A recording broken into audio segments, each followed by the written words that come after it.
Vamos a abrir la Biblia, Salmo 37. Seguimos con el Salmo 37. Ya es la segunda vez que vamos a hablar de este Salmo tan lindo. En la reunión anterior ya vimos de qué se trata el Salmo 37, presentamos qué es el Salmo 37, por qué está dividido como en párrafos. Mencionamos al autor, que es David. También hablamos del tema principal, que es la relación, que es la misma que tenemos nosotros, que es el justo en un mundo hostil. Ese es el gran tema que tiene el Salmo 37, el justo dentro del mundo hostil. Hablamos también de esto, que es un salmo escrito directamente para nosotros porque nosotros vivimos en un mundo hostil. Los justos en un mundo hostil. Y la semana pasada, la reunión anterior, hablábamos de palabras de aliento. Palabras de aliento era el tema que dimos la semana pasada, era el desarrollo que hicimos buscando muchos puntos del Salmo 37. La verdad fue muy interesante también, hasta marcarlos en la Biblia por temas, una división tipo temática del Salmo 37. Estuvo bueno. Palabras de aliento fue el tema de la semana pasada, pero no nos podíamos quedar ahí. No solamente son las palabras de aliento, sino también que el Salmo 37 tiene demandas. Demandas del Salmo 37, son 10 demandas del Salmo 37 o pueden ser 10 mandamientos del Salmo 37. Así que ese sería un buen nombre como para darle a este mensaje, las 10 demandas del Salmo 37 o los 10 mandamientos del Salmo 37. Y vamos a comenzar.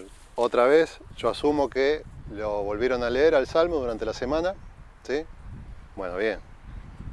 Porque es un salmo largo, pero es un salmo muy lindo. Es un salmo que es para estudiarlo, no solamente con estos temas que hablamos acá, sino en la semana cada uno puede encontrar muchos tesoros que tiene el salmo número 37, que es tan lindo. Y decíamos los 10 mandamientos o las 10 demandas que tiene el Salmo 37, pero son demandas para los justos. Recuerdan que eran los dos polos, los justos y los impíos, los que no tienen piedad. Los dos grupos de personas. Para los justos hay demandas. Para los justos hay demandas. Entonces eso es lo que vamos a desarrollar hoy. Salmo número 37, y vamos a empezar, como vimos en la reunión anterior, vamos a sobrevolar el Salmo, vamos a ver algunos puntos salteaditos referentes a este tema. ¿Empezamos? Vamos a verlo todos juntos en la Biblia, los ojos en la Biblia. Así lo hacemos todos juntos. La primera demanda es bien clara, está al principio, lo mencionábamos la semana pasada, es el gran tema del Salmo también. No te impacientes. ¿Vieron? Está escrito hasta como un mandamiento de Éxodo, los mandamientos que Dios le dio a Moisés. No matarás, no hurtarás. Bueno, acá dice, no te impacientes. Esto está escrito en imperativo, es una orden. No te impacientes. Así que el primer mandamiento es no te impacientes. La impaciencia, algo que hoy en día le dan otro nombre. Hay un nombre moderno para la impaciencia. ¿Cuál es? El estrés, ahí está. Hoy le dicen estrés, nosotros también le podemos decir impaciencia, falta de paciencia. La semana pasada decíamos, ser paciente es saber esperar en paz. Entonces el impaciente es el que no puede esperar en paz. Entonces, lo que se dice hoy en día, el estrés. Ese estrés que después repercute en el cuerpo hasta con enfermedades. Porque cuántos casos de personas vimos que se terminan enfermando de los nervios o tienen crisis como las de pánico, todas originadas desde el estrés, desde la impaciencia, desde no poder esperar y no poder controlarlo. Porque algunos tratan de usar mecanismos humanos para controlar su cabeza, pero es muy difícil, es casi imposible, porque esto de ser impaciente no es algo de la sociedad de hoy. Si bien hoy el ser humano está más impaciente que nunca, pero siempre pasó. Estamos leyendo un salmo de la época del rey David y también pasaba la impaciencia, la necesidad de poder esperar en paz, de saber esperar en paz, de saber vivir de esa manera, de vivir paciente, vivir en paz y esperando, sin otra cosa. Es muy importante, no te impacientes. Y hoy en día la sociedad necesita esto, está desesperada por tener paz, por tener esa posibilidad de acostarse tranquilo. ¿Cuántas personas tienen problemas para dormir? ¿Cuántas personas duermen medicadas? ¿Cuántas personas tienen que tener tratamiento médico o tratamiento psicológico? Vieron que Argentina es el país, se dice que es el país que más psicólogos usa, en donde más personas de la Argentina usan el servicio de un psicólogo en el mundo. Es algo rarísimo. ¿Por qué? Por la falta de paz. Buscan conseguir la paz, buscan estar bien en su interior. Esta es una paz que está en el interior de la persona, en la cabeza, en el corazón, pero que también se expresa hacia afuera. Vivimos en una sociedad violenta, en las grandes ciudades se nota mucho la falta de paz. Quienes viajamos al interior vemos que se vive de otra manera en el interior, en los pueblos, se vive mucho más tranquilo, con otros tiempos, totalmente distintos, si bien hay impaciencia también en los pueblos o en el campo. Nosotros tenemos la experiencia y lo vimos, pero es muy distinto también la impaciencia de la ciudad, en donde acá hay horarios, en donde acá hay problemas de tránsito, en donde hay problemas en las relaciones con las personas. Por ejemplo, decíamos la semana pasada el ejemplo del tránsito. ¿Cuántas peleas vemos por día en el tránsito si andamos en la calle? O peleas, discusiones, o uno que se baja. ¿Por qué? Por una frenada, por una maniobra, porque no puso una señal de guiño o lo que sea. Y no puede ser que enseguida salten las personas, que enseguida manifiesten violencia. ¿Por qué? Porque están impacientes. Entonces el Salmo nos dice a los justos, el Señor es el que habla a través de lo que escribió el salmista, no te impacientes. Así que ese es el primer mandamiento. El segundo mandamiento, dice el versículo 3, confía en Jehová y haz el bien. Confía en Jehová y haz el bien. Y estos mandamientos están todos relacionados. La confianza en el Señor es la que nos trae la paciencia, la que nos permite poder esperar, saber que nosotros vivimos en un contexto hostil, pero tenemos otra esperanza. Tenemos una esperanza de que hay algo mejor para nosotros, pero no en lo terrenal. No en lo terrenal, pero nosotros somos salvos desde acá, desde la tierra. Cuando conocemos al Señor Jesucristo, cuando creemos en el Evangelio, gracias a la obra que hizo Jesús en la cruz, y la salvación nuestra arranca acá. No es que la salvación arranca en el momento que nos morimos, que partimos o que el Señor nos venga a buscar. No, la salvación empieza acá. De la misma manera, nosotros empezamos a vivir acá en la tierra, dentro de un mundo hostil, pero de una manera muy distinta, una manera mucho más parecida a lo que es el cielo. Por eso nos tratan de raros, por eso a veces no pueden entender cómo nos comportamos. Por eso el mundo le cuesta entender cómo puede ser que vivamos de cierta manera. Y es por eso, porque nosotros empezamos a vivir acá lo que más adelante vamos a vivir en el cielo. Por ejemplo, un día de reunión, el domingo, el Día del Señor, como hoy, un día de reunión es una muestra muy chiquita de lo que va a ser la gran reunión de toda la Iglesia de Cristo en el cielo. ¿Se entiende? Es un ejemplo chiquitito, es algo que estamos viviendo hoy en día, lo estamos viviendo en este momento, muy chiquito de lo que va a ser el cielo. Entonces, por eso el mundo no entiende, porque estos locos están reunidos un domingo a la mañana, así, hablando de las cosas del Señor, estudiando la Biblia. Entonces, el punto 2, confía y haz el bien. Y confiar, la palabra confiar, tiene dos acepciones, dos significados importantes. La primera, que confiar es sinónimo de lealtad. Confiar es sinónimo de ser leal. ¿Tá? Y la segunda es que confiar significa también hacer algo de manera total. O sea, no por partes, sin reservas. Totalmente. Eso es confiar. Entonces, está bien, ser leales. ¿Pero leales a qué? Ese es el problema. Muchos reclaman lealtad. Personas reclaman lealtad. Los políticos reclaman lealtad. Acá en Argentina tenemos el Día de la Lealtad, en octubre. Y justamente es un día en donde fue un acontecimiento político que pasó, el Día de la Lealtad. ¿Por qué? Porque un grupo de personas se manifestó de manera leal a un líder que era Perón. Entonces, el Día de la Lealtad era hacia una persona. Cuando la Biblia habla de lealtad, nunca habla referido a una persona. Hoy en día hay predicadores o pastores de iglesia que piden lealtad, pero la piden de mala manera, porque piden lealtad hacia ellos, o lealtad hacia el ministerio, o lealtad hacia la congregación, hacia la iglesia local. Y no es así. Cada vez que vemos la palabra lealtad en la Biblia, es referida al Señor. Nosotros somos leales al Señor. ¿Y cómo podemos ser leales al Señor? Conociendo su palabra. Solamente. La lealtad solamente es hacia Dios a través de la palabra. Ser fieles a lo que dice la Biblia. Ajustar nuestra vida a lo que nosotros vamos conociendo de lo que nos dice el Señor a través de su palabra. Esa es la verdadera lealtad del cristiano, no hay otra.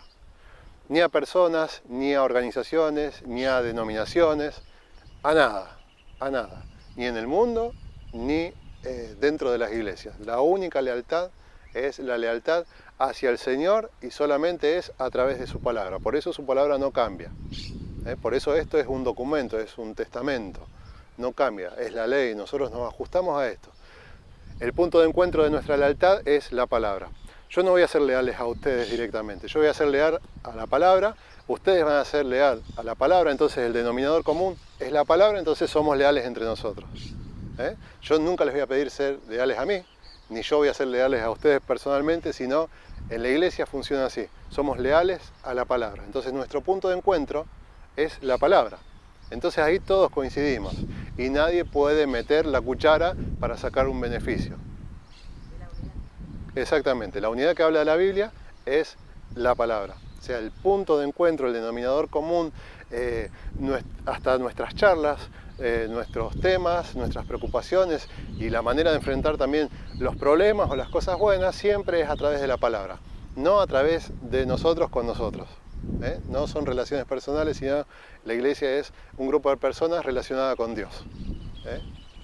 Entonces, confía y haz el bien, es el mandamiento número 2. Vamos al 3, versículo 5 del Salmo 37, dice: encomienda a Jehová tu camino y confía en Él. Otra vez, confía en Él, lo repite. Leí la segunda parte que sigue, porque también, para que vean que está todo relacionado con el mandamiento anterior. Siempre el mandamiento que sigue está relacionado con el anterior. Versículo 5, entonces, encomienda a Jehová tu camino y confía en Él. Encomienda. Esta palabra es muy importante. Encomienda. Quiere decir, nosotros tenemos la traducción esta de encomienda, de encomendar. La palabra esta para nosotros, para nuestro idioma, el español, que viene del latín, quiere decir poner algo totalmente en las manos de otro. Eso es encomendar. Una encomienda, ¿vieron que hay empresas de encomienda? Bueno, nosotros si vamos a llevar algún envío para, qué sé yo, tenemos que hacer un envío a Evelyn que está en Ushuaia. Vamos a una empresa de encomienda, preparamos el paquete y en la empresa se lo ponemos en sus manos de la empresa totalmente. Y ellos se encargan de hacer llegar el paquete. Eso es una encomienda. Poner, porque la palabra sería in con manus dare. In es poner. In con manus, en las manos, dare, dar. Entonces es poner en las manos de, o dar en las manos de alguien. Entonces el Señor nos pide eso, que nuestra vida, porque no dice qué tenemos que encomendar al Señor. ¿Por qué no lo dice? Porque tiene que ser todo. No dice encomienda tus problemas a Dios y quédate con lo bueno. No dice encomienda tus tristezas o encomienda tus pesares. No, no dice eso.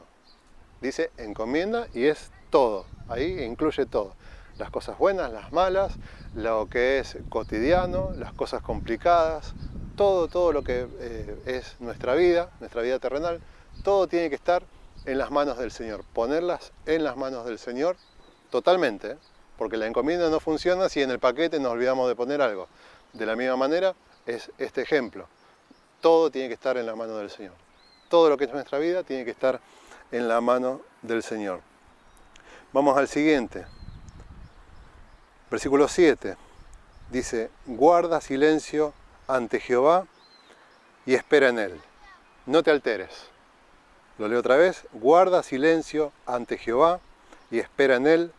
No te alteres. Guarda silencio. Que es importante, es el silencio ante el Señor. ¿Tienen la costumbre de orar y hacer silencio? Es muy importante. Orar, el salmista también dice meditar.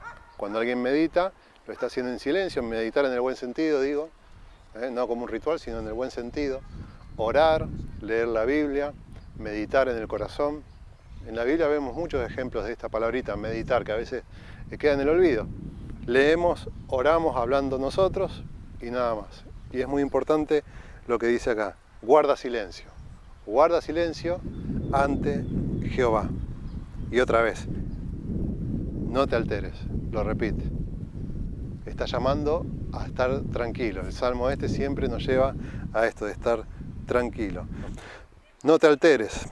Otra vez lo que estábamos diciendo antes, esto de estar alterado, es también un sinónimo del estrés, de estar intranquilo, de estar impaciente. Y está usando varias palabras para darle el mismo pensamiento. El salmista quiere llegar a la misma conclusión de distintas palabras. No te alteres, no te impacientes, confía en Jehová. Todo está girando sobre lo mismo. Confía en Jehová, no te alteres. Vamos al versículo 8. Otro mandamiento, otra demanda del Salmo. Dice así, deja la ira y desecha el enojo. Deja la ira y desecha el enojo. ¿Vieron que vivimos en una sociedad que está enojada, que está airada? ¿Vieron que necesitamos cada vez tener más seguridad? ¿Vieron que exigimos seguridad?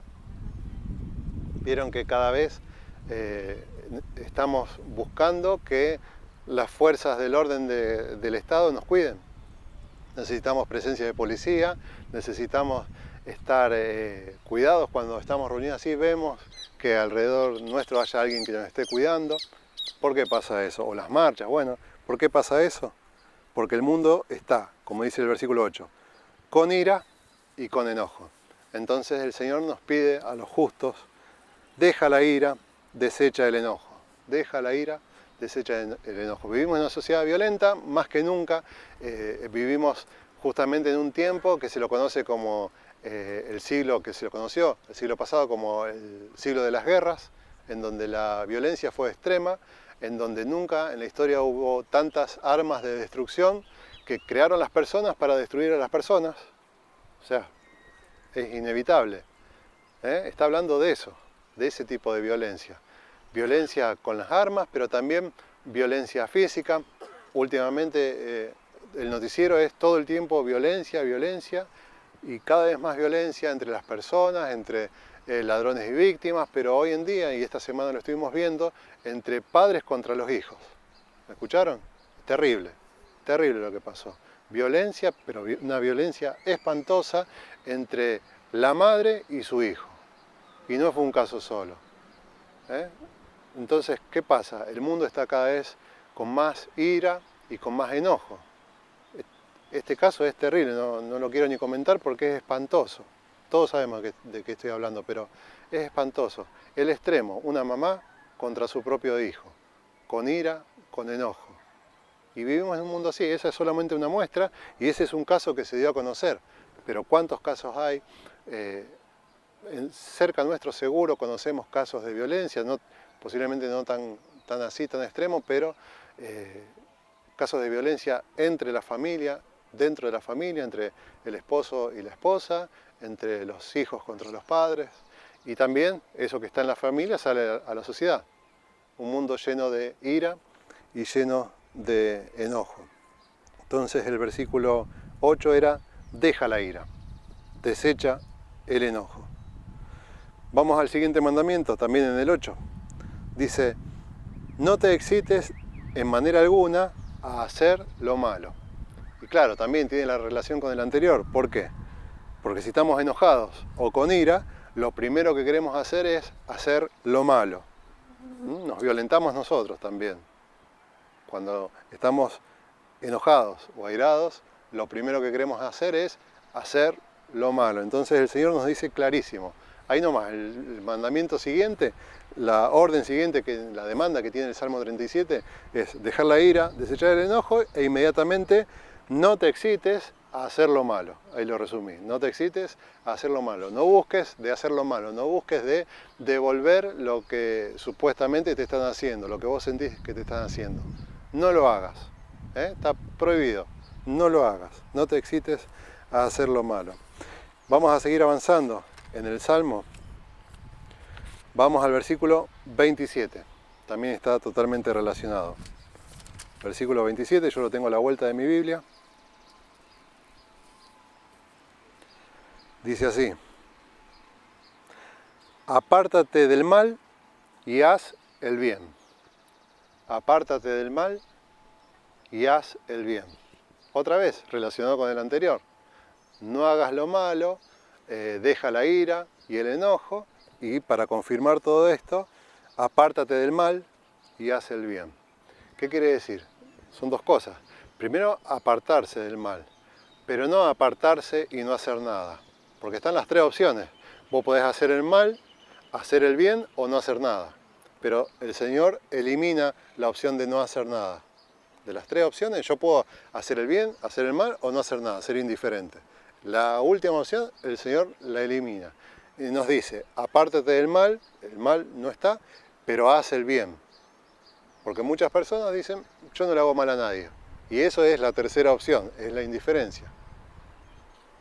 ¿Cuántas veces escucharon eso? No, yo no le hago mal a nadie. Yo no molesto a nadie, yo no me meto con nadie. Pero esa opción no existe para un justo. Es apartarse del mal y hacer el bien. Las dos cosas. ¿Se acuerdan cuando hablábamos de Santiago? De que las obras buenas son la consecuencia de nuestra fe. Bueno, esas obras buenas, ¿qué son? Hacer el bien. Hacer el bien acá en la tierra, ante las personas, ante la sociedad, ante la familia, para nosotros mismos. Todas esas obras buenas son el resultado de la fe. Era cuando decíamos que no somos salvos por obras, sino por gracia. Pero sí o sí hay obras. Y Santiago lo explica así. Sí o sí, la salvación no es por obras, pero sí o sí hay obras. ¿Por qué? Porque es el resultado de la fe. Entonces, versículo 27, apártate del mal y haz el bien. Vamos al 34. Espera en Jehová y guarda su camino. Espera en Jehová y guarda su camino. Otra vez, ya que nos apartamos del mal y hacemos el bien, el siguiente mandamiento es, espera en Jehová y guarda su camino. Y es clarísimo el mensaje. Esperar en Jehová, que es lo que decía en el versículo 1, no te impacientes. Y acá lo complementa, espera en Jehová. Nuestra esperanza está en Jehová. Esperar, esperanza. Nuestra esperanza está en el Señor. Y como nosotros pusimos todos en las manos del Señor, cuando encomendamos, ¿qué nos queda hacer? Esperar. No tenemos más nada, nosotros no tenemos nada. Cuando le enviamos la caja a Evelyn a Ushuaia, ¿qué nos queda hacer? Esperar. No podemos hacer nada con esa caja. Está toda en manos de la empresa que le encomendamos. De la misma manera, si nosotros encomendamos nuestra vida entera al Señor, ¿qué nos queda para hacer a nosotros? Esperar. Nada más que esperar, pero esperar en Jehová. Y esto también hay que aclararlo. El salmista siempre hace referencia a Jehová, al Señor, a Él. ¿Vieron que siempre habla así? Porque muchas veces personas se encomiendan a otras personas, se encomiendan a religiones, se encomiendan a algún tipo de ídolo inventado o humano, lo que sea, y se quedan esperando en eso, esperando en la fe que tienen en su iglesia, en su pastor, o en cualquier tipo de religión que exista, que hay miles, hay un montón de religiones, y se quedan esperando en eso, y depositan su vida en eso. Pero la Biblia no dice eso. La Biblia dice solamente en el Señor, en Jehová, en Dios. Solamente, y lo repite, lo repite, y lo repite, y lo vemos todo el tiempo acá en el Salmo 37. Entonces, espera en Jehová y guarda su camino. Ustedes saben, ¿no?, que a los cristianos el primer nombre que se les dio fueron los del camino. Los del Camino era el primer nombre que recibió el grupo de los seguidores de Cristo. ¿Y qué camino? El camino del Señor. ¿Recuerdan el ejemplo que hicimos en el pizarrón del camino ancho que bajaba y el camino angosto que subía?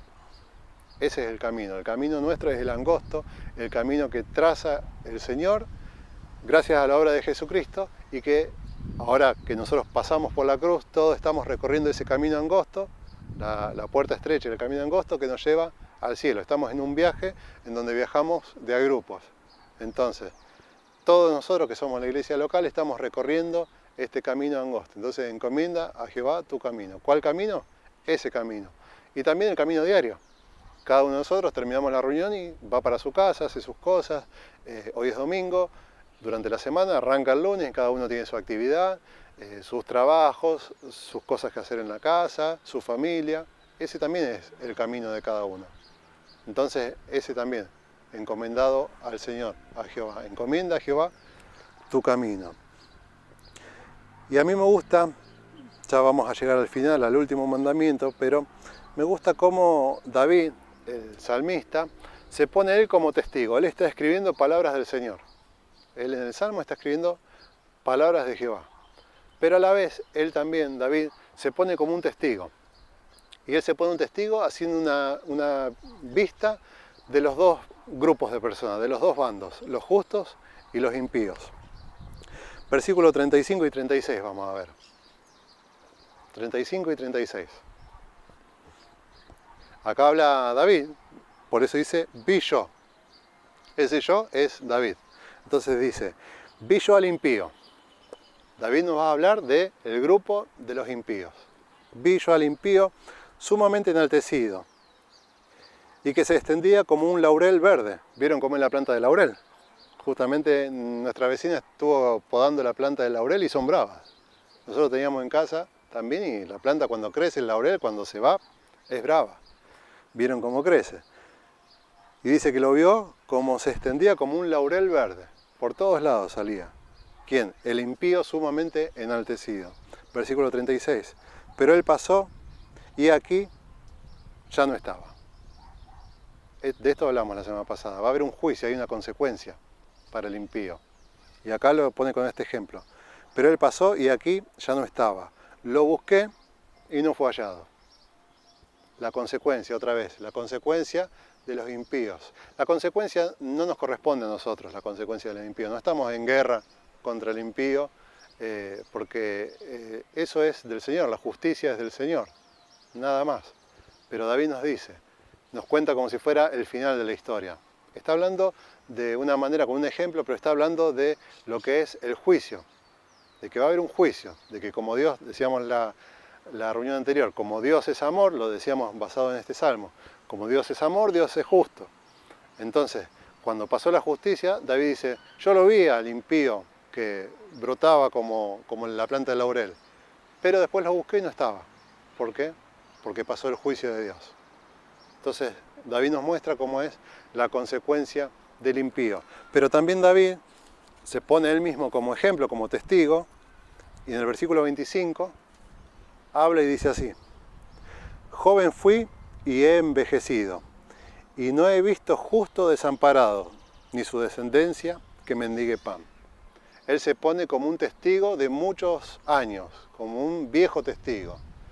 Joven fui y he envejecido. Durante toda su vida, que es lo más grande que él puede contar, David, su experiencia a lo largo de toda su vida, y David era el rey, David sabía y conocía gente y vivió un montón de situaciones, y como todo rey, los problemas van al rey, él se enteraba de todo, y él escribe, joven fui y he envejecido, y no he visto justo desamparado. ¿De quién está hablando? Del justo. En el párrafo anterior, del impío. Ahora, del justo. No he visto en toda mi vida justo desamparado, ni su descendencia que mendigue pan. Otra vez, lo que hablamos siempre. El Señor a los justos nos da lo que necesitamos. Eso es ser rico. Eso es ser próspero. Es tener lo que necesitamos. Ni más ni menos. Tenemos lo que necesitamos. Gracias al Señor, nosotros tenemos lo que necesitamos. Los hijos de Dios somos sencillos, como era nuestro Maestro, como fue Jesús en la tierra.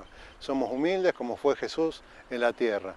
como fueron los discípulos, los apóstoles, las historias que estamos estudiando en Hechos de los Apóstoles durante la semana, también nos muestran cómo la iglesia era una iglesia sencilla, que se reunía así como nosotros, afuera, en la calle, o en las casas, o en algún lugar público, o en algún salón, como sea, pero de manera sencilla, en paz y con las necesidades cubiertas, las necesidades básicas, porque vieron que habla de justo desamparado, ni su descendencia que mendigue pan, la necesidad más básica. Y David se pone como testigo.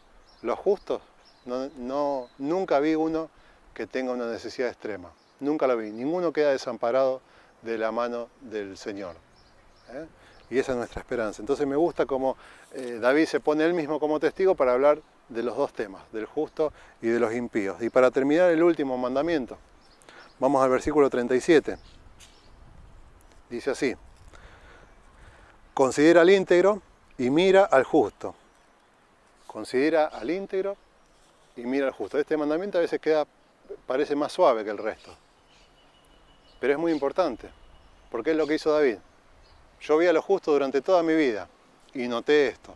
Vi a los impíos durante toda mi vida y noté esto otro, lo contrario. Entonces el salmista y el Señor a través del Salmo nos invita y nos dice, nos demanda: considera al íntegro. Dice, considera al íntegro y mira al justo. ¿Por qué es tan importante? Por el testimonio, por las evidencias. La evidencia del justo es su vida misma, cómo se maneja, cómo se mueve, cómo habla, todo. Entonces, por eso lo que se ve para afuera, no lo que tiene él adentro, en su interior, en su corazón y en su cabeza, sino lo que se ve, lo que expresa hacia afuera. Entonces, dice, considera al íntegro, mira al justo, porque hay un final dichoso para el hombre de paz. Ahí está de vuelta la esperanza. ¿Y cuál es la esperanza? 3 letras. Paz. Paz. ¿Cómo empezaba el Salmo? Falta de paz. No te impacientes, la falta de paz. Y el mensaje final del Salmo es el mensaje de paz, que es el mensaje del Evangelio. ¿Y por qué tenemos paz? Los últimos versículos. Pero la salvación de los justos es de Jehová. ¿Por qué tienen paz los justos? Porque la salvación de ellos, nuestra, es de Jehová. La salvación es de Jehová. Y sigue, versículo 39, dice, y Él es su fortaleza en tiempo de angustia. El tiempo de angustia viene, nosotros vamos a atravesar tiempos de angustia, pero no estamos solos. Dice, y Él, Jehová, es su fortaleza en tiempo de angustia. No vamos a evitar el tiempo de angustia, pero lo vamos a poder atravesar porque tenemos la fortaleza que es Jehová. Y el último versículo dice, Jehová los ayudará y los librará. Los libertará. Otra vez, liberará, libertad. Entonces, ¿qué nos promete el Señor a través de su palabra? Su ayuda y su libertad. Ayuda y libertad. ¿Qué palabras importantes? Nuestros próceres siempre hablaron de libertad, como el sueño máximo, el anhelo máximo de los padres de la patria. La libertad. Y la libertad acá 2 veces está repetida. Primero, los librará y después los libertará de los impíos. ¿Vieron qué importante? 2 veces en la misma oración, la palabra libertad. E inmediatamente, ¿qué dice? Y los salvará. La salvación. Todo esto está basado en la salvación. Todo este salmo está basado en la salvación. Está apoyado sobre la salvación. ¿Por qué? Porque no hay justo que no sea salvo. Para ser justos tenemos que ser salvos. ¿Y cuál es la única salvación?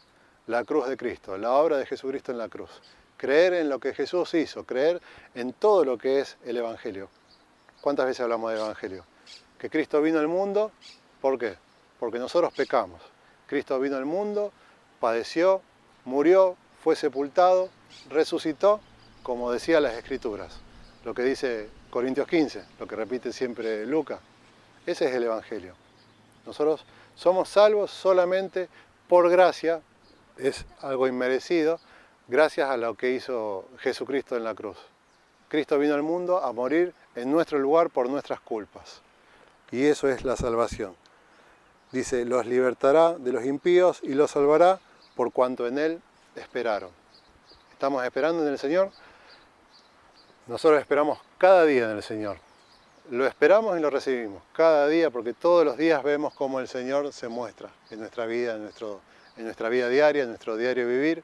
Todo el tiempo vemos cómo el Señor se nos presenta, se nos muestra, todo el tiempo, en situaciones cotidianas, en los que nos pasa a nosotros en la cabeza, en el corazón, cuando estamos ahí apoyados en la almohada. Si meditamos un poco lo que pasó durante el día, lo vemos al Señor. ¿Lo están viendo? Es así, así es la vida del justo. Así. No está libre de problemas, para nada, para nada. No está libre de problemas, pero el Señor es el que nos libra, el que nos ayuda y principalmente el que nos salvó. El Señor nos salvó, ¿por qué? Porque la salvación es de Jehová, solamente de Jehová. Y eso es lo que predicamos siempre. Hay palabras de aliento, como vimos en la reunión anterior, hay demandas también para el justo, como vemos ahora. No es tan lindo la de hoy, porque hay que cumplir todo esto. No es fácil. No impacientarse, confiar en Jehová, encomendar a Jehová el camino, guardar silencio ante Jehová, no alterarse, no hacer lo malo, apartarse del mal y hacer el bien, esperar en Jehová y guardar su camino. No es fácil hacer todo esto, porque nuestra tendencia humana natural es lo contrario, es hacer justamente lo opuesto a lo que dice estas palabras. ¿Vieron? Y si estos mandamientos, estas demandas, las agrupamos, hay dos tipos en el Salmo este, dos tipos de demandas. Primero, el grupo que dice, no te impacientes, confía y haz el bien, encomienda a Jehová tu camino, confía en Él, espera, no te alteres, espera en Jehová. ¿Vieron? Son todas similares. Yo leí rápido recién un grupito de los mandamientos. Esperar en Jehová, no impacientarse, confiar, encomendarse a Jehová, no alterarse. Palabras, otra vez, palabras de aliento. Son demandas, pero son también palabras de aliento. Y el otro grupo es, deja la ira, no hagas lo malo, apártate del mal. ¿Vieron? Podemos dividir estos mandamientos en dos grupitos. Primero, la confianza en el Señor, saber esperar en el Señor, y lo siguiente es no hacer lo malo, apartarse del mal. Son dos grupos. Son 10, 11 mandamientos, lo podemos contar así, pero son dos grupitos. Y los dos son los grandes mandamientos que tiene este Salmo. Apartarse del mal y confiar en el Señor. De esa manera vamos a lograr lo que dice la primera frase, no te impacientes. Si estás impaciente, no te impacientes. ¿Por qué? Porque la única respuesta la tiene el Señor en su palabra y justamente la vemos acá en este Salmo. No te impacientes. ¿Cómo puedo hacer para no estar impaciente? Para no estar viviendo mal, estresado o a veces triste, porque una manifestación también de estar impaciente es vivir triste. ¿Cuál es la única? La salvación. Solamente el mensaje de salvación. Creer en el Evangelio. Ese es el único mensaje que nos trae paz. Ese es el gran mensaje de paz.